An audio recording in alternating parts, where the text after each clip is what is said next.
Hi, my name is Jennifer Green, and in this video I'm going to be talking about verbs, giving an overview of the different main types and forms. So we can think about verbs in many different ways, but one way is we can divide them into main verbs and auxiliary verbs. And we're going to be talking about the main verb forms in just a moment, but auxiliary forms we can think about as four main types: the be verbs, have verbs, do verbs, and modals. And I'll be coming back to these types as well in just a bit. But main verbs come in these 6 forms. These are the 6 forms of most verbs, of main verbs. And so we have bare infinitives, infinitives, simple present, simple past, present participle, and past participle.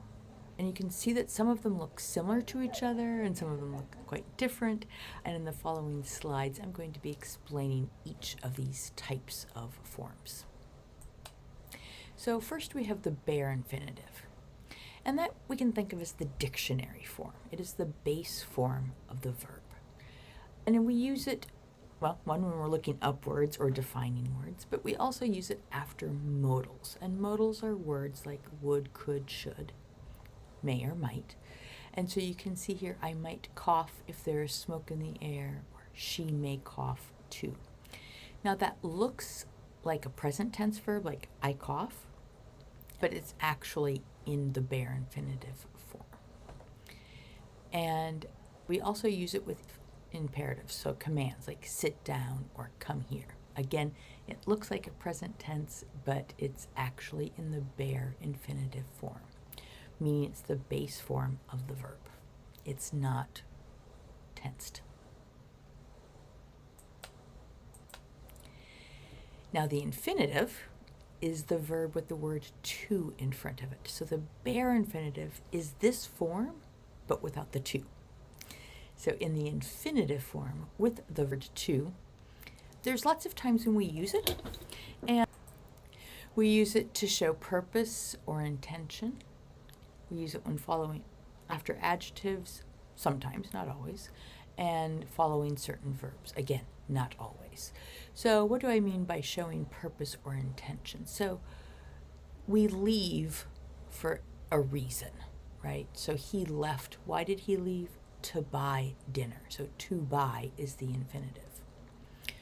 If we decide on something, that means we've made a decision. There's a purpose. There's an intention of what we're going to do. Right? We're intending to do something. We decided.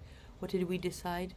Or they decided to read. So to read is the infinitive. Now some adjectives, right, we can use infinitives. It's exciting to study grammar. I just could say, it is exciting. You don't have to have anything following it. You can just put a period there. But oftentimes we do use infinitives after adjectives.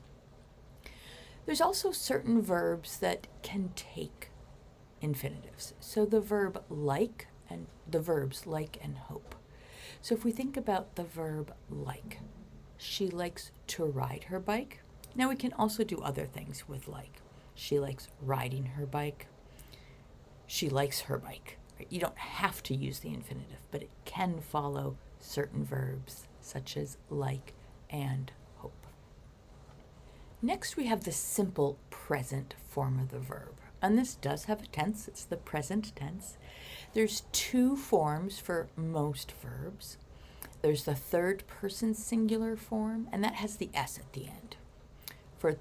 If we're talking about he, she, or it.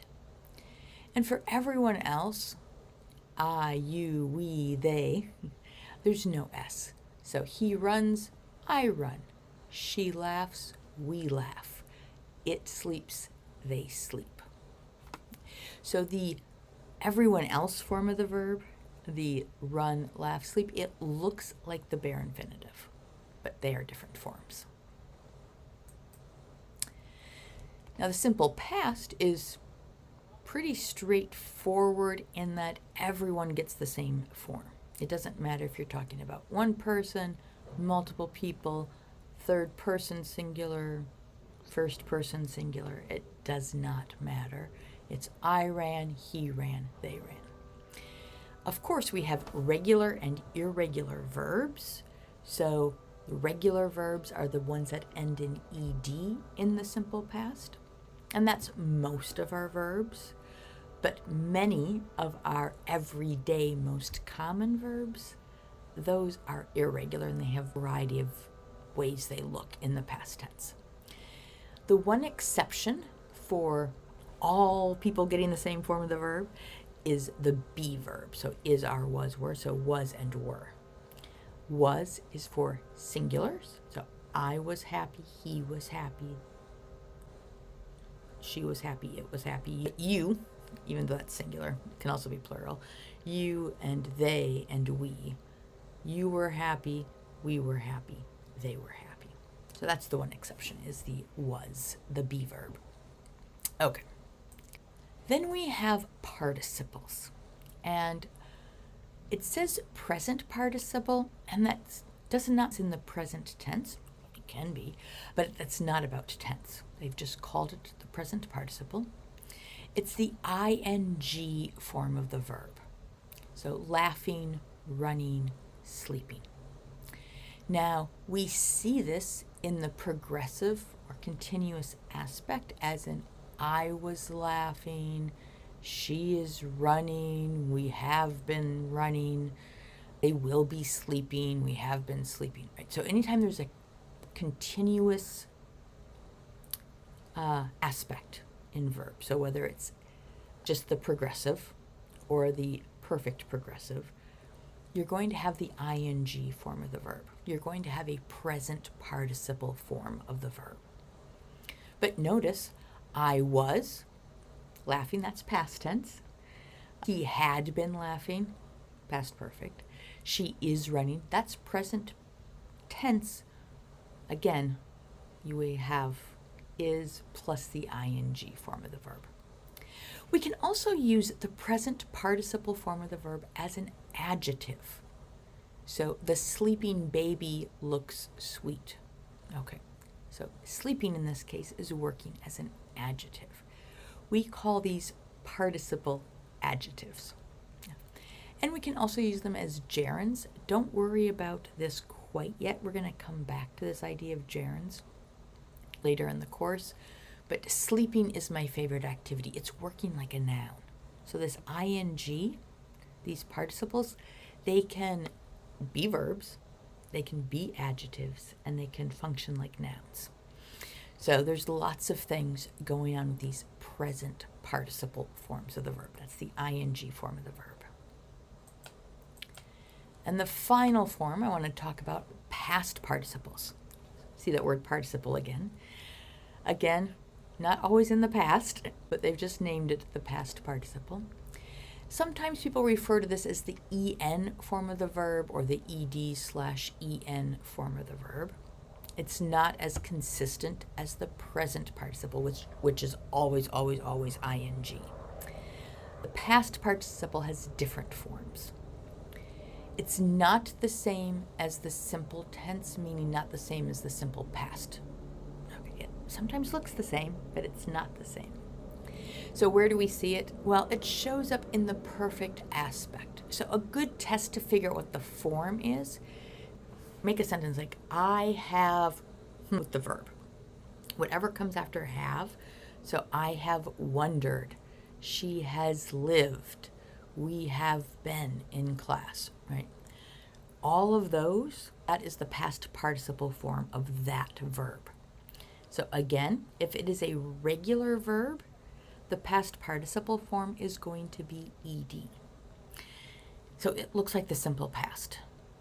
But we know it's not the simple past. Why? Because with irregular verbs, it shows up differently. So for example, I ate pizza last night. I have eaten pizza a lot. Ate, eaten. So we know that those forms are different. So I walked to school. I have walked to school. It looks the same, but they're different forms. Past participle. We use it again with verbs in the perfect aspect. So anytime you have the verb have or has, has, had, yeah, okay, there we go. You're going to use the past participle following that with your perfect aspect. But we can also use them as adjectives. Just like the ing can be adjectives, these can be adjectives. So the broken vase was one of my favorites. Broken can be a verb, as in I have broken it, but it can also be used as an adjective, as in the broken vase.